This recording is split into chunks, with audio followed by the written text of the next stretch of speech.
I am Elizabeth Regura from DepEd as a high school teacher for more than 15 years.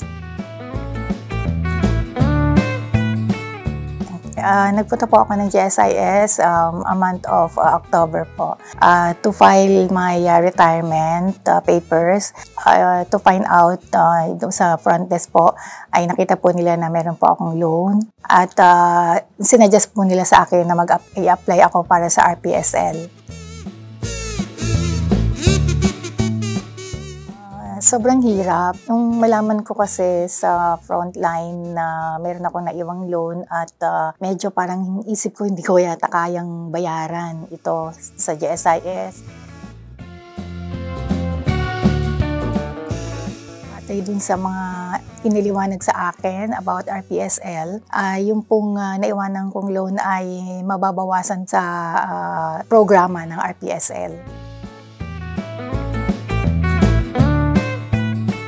Ganun din po naman yung mga requirements na ipafile ko para sa retirement papers. Para sa akin naman po, hindi naman po naging mahirap yung filing at saka po yung proseso ng RPSL.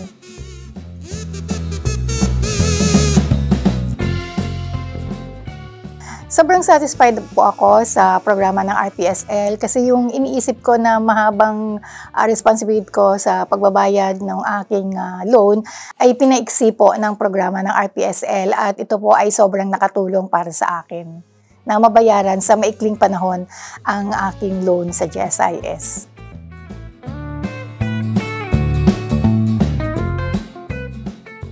Emotionally, yung naging pagbabago po sa akin ay sobrang na-feel ko yung accomplishment. Nung ma-avail ko po itong RPSL ay sobrang naging tulong sa akin para yung pong aking nararamdaman na responsibilidad sa magiging mahabang panahon ay pinaikli ng RPSL. Kaya sobrang thankful po ako. It's a great blessing na may RPSL po ang GSIS.